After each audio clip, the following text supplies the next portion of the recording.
Сегодня я шеф-повар, к плите не подхожу. Хозяйке на заметку рецепты покажу. Расставим сковородки и блюда на столе. Сегодня дегустация крольчатины в вине. И лакомый кусочек достался на перу.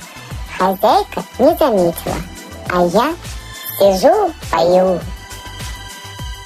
В Африке реки вот такой ширины. В Африке горы вот такой же ширины. Мур.